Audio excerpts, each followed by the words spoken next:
السلام علیکم ورحمت الله وبرکاتو.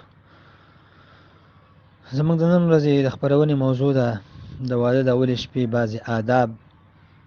محترمو، دا واده د الله پاک د خوا نه یو عظیم احسان دی او نعمت دی په موږ باندې، چې الله پاک په موږ کې د شهوت ماده پیدا کړې ده، خو د هغې دپاره راته جایز طریقه هم بیا ښودلې ده چې په دغه جایز ځای کې په جایز طریقې سره د خپل شهوت پوره کوئ.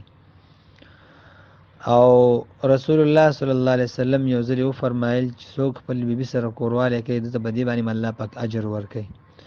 صحابه ورته پوښتنه وکړه د الله رسوله، یو سړی خپل شهوت پوره کوي په دې هم دته اجر میلاویږي؟ پیغمبر علیه الصلاۃ والسلام ورته وفرمایل و کنه که دغه شهوت د په غلط ځای کې پوره کولی نو آیا دته به په دې باندې سزا میلاوېدله که نه؟ نو که په غلط ځای کې پوره کو سزا په ورته ورکول کېده، نو چې په صحیح ځای کې پوره کو په جایز طریقې سره چې الله او د الله رسول کومه طریقه ښودلې ده په نکاح سره، نو یقینا د په دې باندې الله پاک اجر ورکوي.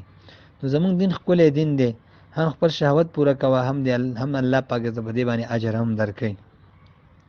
نو زموږ ډېر ملګري دا پوښتنه بیا کوي چېرې اوله شپه باندې څه کول پکار دي، کوم آداب دي؟ نو محترمه، بعضې خلک خو بې ځایه خبرې کوي، هغې هېڅ اصل نشته چې کور ته دننه شي، کوټې ته لاړ شي او غوسه به کوي او وهل به کوي او اولې شپې نه به چې وایي نه یارې خپل زور ورته ونښي او ډار ورته ونښي، نو وایي دا ښځه بیا ستا نه ټول عمر نه یریږي. محترمه، دا ټولې خبرې بې ځایه خبرې دي، دا د خلکو اوتې بوتې ځان نه جوړې کړي خبرې دي. ښځه د پردي کور نه راغلي، د بل ځای نه راغلي، ته یا مخکې کتلی مې یا نه یې کتلی، او ته بیا د اولې شپې دړکې شروع کړي او غوسې پې شروع کړي، نه وایي څه ځناورو سره مې سر دی. ښه په مینه محبت به لاړ شي، سلام به واچې، سلام نه وروستو به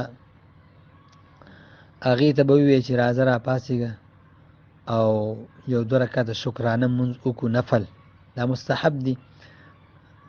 عبدالله ابن مسعود صاحب نه روایت شوی دی، طبراني او مجموع الزوائد دا روایت نقل کړی دی چې یو کس ورته راغی، وایي ما د یوې پیغلې ښځې سره نکاح کړې ده او اس نه چې هغه ما خوښ نه کي، نو ما ته یو عمل وښایه. نو هغه ورته وویلې چې دغه شان وکړه چې لاړې د اوله شپه باندې 2 رکعته مونځ به وکړي، دعا به وغواړي چې یا الله پاکه زما دې په منځ کې مینه محبت واچي. او هغه ورته وفرمایل عبدالله بن مسعود رضی الله تعالی عنه چې دا مینه محبت او دا د الله د خوا نه او دشمني د شیطان د خوا نه ده. بهرحال 2 رکعته مونځ به وکړئ، ښځه به هم وکړي او سړی به هم وکړي. د هغې نه وروستو به د ښځې د تندي ویښتان ونیسي او دا دعا به وکړي: اللهم انی اسألک من خیرها و خیر ما جبلتها علیه و اعوذ بک من شرها و شر ما جبلتها علیه. که چا عربي کې نه ورځي په پښتو کې دی وایي چې ربه ستانه سوال کومه د دې د خیر او د ښېګڼې او د دې د شر نه ماته امان راکړي، ربه زما د دې په منځ کې مینه محبت واچي او یا اله العالمین هر قسم شرور نه وساتي. بس دعا به وغواړي دواړه او د الله پاک شکریه به ادا کړي.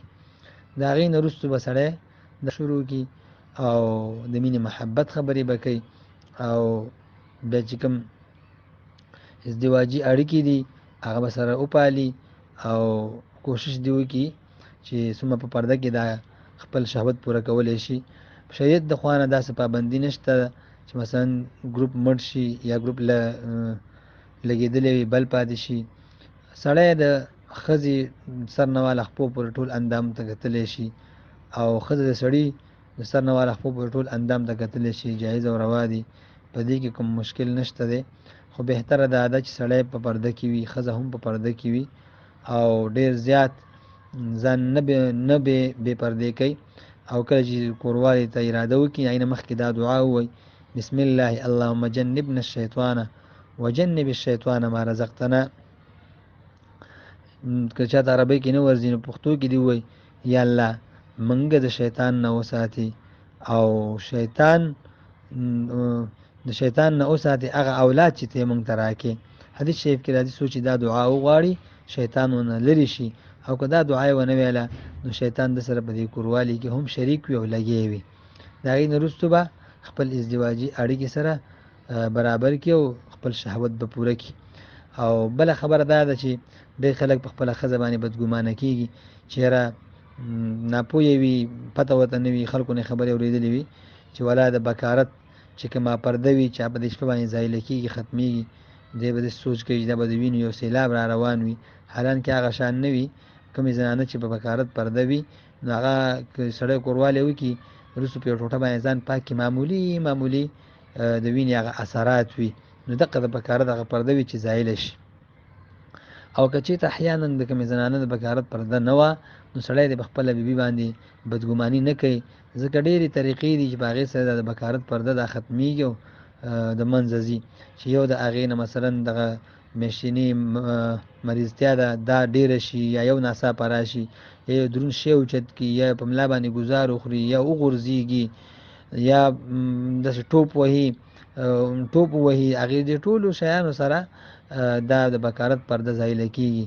نو سړی د خپله ښځه باندې بدګماني نه کوي چې ولا دا څنګه د بکارت پرده نه وه یا څنګه، یا یو زنانه ده هغې ډېر پیغلتوب کړی، وخت پرې ډېر تېر شوی، نو هغې سره هم دا د منځه ځي. چې کله جما وکړي د هغې نه وروسته بیا دا دعا ووایي الحمدلله الذي خلق من الماء بشرا فجعله نسبا وصهرا، او د هغې نه پس دی بیا خپل غسل دی وکړي او خپلې جامې دی واغوندي. الله پاک دې موږ تاسو ته صحیح پوهه نصیب کړي. ستاسې ورور مفتي ابوالحسن عتیق الله شیرزاد. السلام علیکم ورحمة الله وبرکاته.